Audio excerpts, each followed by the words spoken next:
কাগজ ছিঁড়া করে লাগাই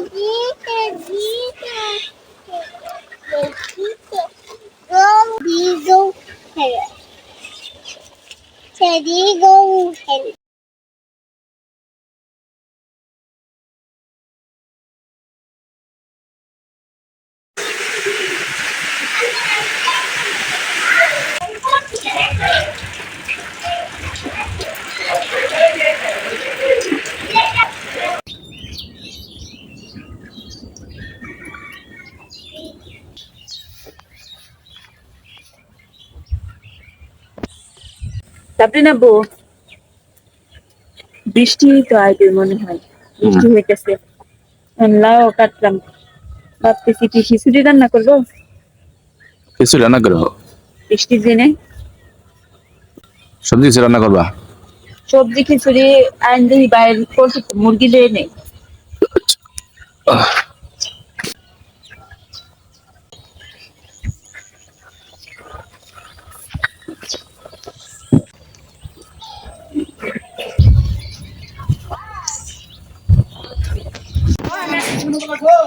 না, বৃষ্টির মধ্যে খিচুড়ি মজা লাগবো। অনেক ঝটফট মাংস হয়েছে ফ্রিজ, এটা ভিজাইতে ভিজাইতে রানতে রানতে মুরগির মাংস তাড়াতাড়ি হয়ে যাবো। খিচুড়ি ওই যে মুরগে বাদ দিছে, মুরগে বাদ দিছে। কেমন লাগবো? বৃষ্টি খিচুড়ি তো ভালোই লাগবো। বৃষ্টি হইতেছে। মুরগি মুরগি কো ভাইয়া ধরছে? হ্যাঁ হ্যাঁ ভাই, জবিটা দাও একবারে। নিয়ে আসো। বৃষ্টি ভেজা দেখছো আকাশ। রান্নাঘরকে একটু নতুন করে গুছিয়ে নেওয়ার চেষ্টা, আর ওইটা করেছিলাম। এখন বৃষ্টিতে সবকিছু এলোমেলো করে দিল। যাই হোক, সবকিছু আল্লাহর ইচ্ছা। রান্না করব কোথায় তাই ভাবতেছি। এই দিক দিয়ে বৃষ্টির পানি আসতেছে, এই দিক দিয়ে বৃষ্টির পানি আসতেছে, উপরে বৃষ্টির পানি জমে গেছে, সাইড দিয়ে বৃষ্টির পানি আসে যে, হলে আসলে রুমেই রান্না করতে হবে।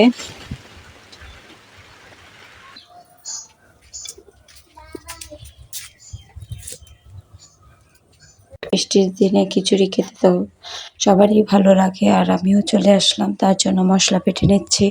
পাটাই বাটা মশলায় কিন্তু সব কিছুই খেতে ভালো লাগে। তো আমিও পাটার মধ্যে বেটে তারপর চটচল দিয়ে আগে তরকারিটা বসিয়ে দেবো। তার জন্য অল্প করে মশলা বেটে নিলাম, আদা জিরা, তারপরে হচ্ছে পেঁয়াজ রসুন, আর এখানে সব কিছু পেঁয়াজ তেলের মধ্যে ভেজে গরম মশলা দিয়ে এক এক করে আমরা যেসব মশলা খাই ওইগুলা, তারপরে আদা জিরা দিয়ে তারপরে মশলাটা ভালো করে কষিয়ে নিলাম। ভালো করে কষানো হয়ে গেলে তারপর মুরগির মাংসগুলো দিয়ে দিলাম। দিয়ে মুরগির মাংসগুলো আবারও ভালো করে ঢাকা দিয়ে কষিয়ে নেব। তো একদিক দিয়ে কষতে থাক, আবার ওই দিক দিয়ে আবার খিচুড়ির জন্য মশলা বাটতে চলে গেলাম, কারণ তখন শুধু তরকারির জন্য বেটেছিলাম, এখন খিচুড়ির জন্য বাটতেছি। আজকে যেহেতু বৃষ্টি হচ্ছে, বাইরে রান্নার মতো পরিবেশ নেই, তো অনেকটাই রুম থেকে দূরে, তো নিয়ে যেতে যেতে আসলে ভিজে যাব। তার জন্য রুমের মধ্যেই রান্না বসাই দিয়েছি। তো রাইস কুকারে খিচুড়িটা রান্না করে নেব। তার জন্য এক এক করে সব কিছু দিয়ে নিলাম। প্রথমে পেঁয়াজ ভেজে নিয়েছি, তারপরে গরম মশলা দিয়ে আদা জিরা পেঁয়াজ রসুন বাটা দিয়ে, তারপর হলুদ মরিচ ধনিয়া লবণ সব কিছু দিয়ে মশলাটা ভালো করে কষিয়ে নেব সামান্য পানি দিয়ে, তাহলে আর কোনো কাঁচা গন্ধটা থাকবে না। তো এদিক দিয়ে পানি দিয়ে ঢাকা দিয়ে দিলাম কষানোর জন্য। কষানো হয়ে গেলে তারপরে চালটা ভালো করে ভেজে নেব। ভালো করে ভেজে তারপর পরিমাণ মতো পানি দিয়ে দেব।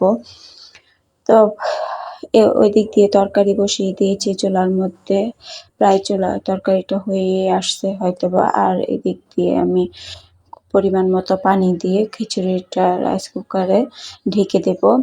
ঢেকে দিতে দিতে হয়ে যাবে। আর যেহেতু কচি একটা লাউ নিয়ে আসছি, ভাবলাম যে এই কচি লাউটা আর কি করার, এটা রেখে দিলে আর ওই স্বাদটা লাগবে না, যেহেতু গাছ থেকে তাজা লাউ নিয়ে আসছি। তার জন্য এদিক দিয়ে মাংসটা রান্না করে নিলাম খিচুড়ির জন্য। আর ভাবলাম যে লাউটাও রান্না করি, কারণ খিচুড়ির সাথে কিন্তু লাউ দিয়েও খাওয়া যায়। তো ফ্রিজ থেকে মাছ বের করে নিলাম, ইলিশ মাছের মাথা ছিল, ওই ইলিশ মাছের মাথা বের করে ভিজিয়ে রেখেছি। তো তরকারিটা হলে আমি এর মধ্যে আবার লাউর তরকারিটা বসিয়ে দেব। এদিক দিয়ে খিচুড়ি হয়ে গেছে।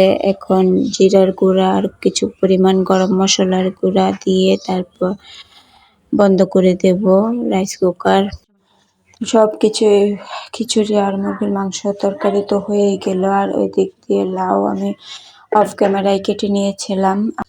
তো এই যে লাউ বসানোর জন্য প্রথমে কড়াইয়ে তেল দিয়ে দিলাম, তারপর বাটা মশলা, পেঁয়াজ, কাঁচামরিচ, আর এখানে পেঁয়াজ কাঁচামরিচটা আদা বাটা করে দিলেই আমার মনে হয় ভালো লাগে খেতে। তো এখানে পেঁয়াজ বাটা আর কাঁচামরিচ বাটা দিয়ে তারপর সব মশলা দিয়ে দিলাম। হলুদ, যেহেতু মরিচ বেটে দিয়েছি তার জন্য শুকনো মরিচের ফাঁকি ব্যবহার করি নাই। লবণ, হলুদ, ধনিয়া দিয়ে ভালো করে কষিয়ে নিলাম। এখন মাছগুলো দিয়ে দেব। মাছগুলো দিয়ে একটু নাড়াচাড়া করে তারপর সামান্য পানি দিয়ে মাছগুলিও ভালোভাবে কষিয়ে নেব। তো কষানো হয়ে গেলে তারপর লাউগুলো দিয়ে নেব। তো গ্রামের যেরকম সুবিধা আছে ওরকম সুবিধা আছে। যেমন সুবিধা হচ্ছে গাছ থেকে তাজা তাজা শাকসবজি নিয়ে এসে রান্না করার মজাটাই কিন্তু আলাদা। আবার অসুবিধা বলতে, হুট করে যখন বৃষ্টি আসে তখন আসলে রান্নাঘরে রান্না করতে একটু অসুবিধা হয়। যাই হোক, এটা কোনো সমস্যাই না। এর থেকেও মানুষ অনেক সমস্যার সম্মুখীন হয় শহরে যারা থাকে। আর রান্নার মাঝে বারবার চুলা মোছার অভ্যাসটা কার আছে কমেন্ট করে জানাবেন। আমার কিন্তু এই অভ্যাসটা আছে।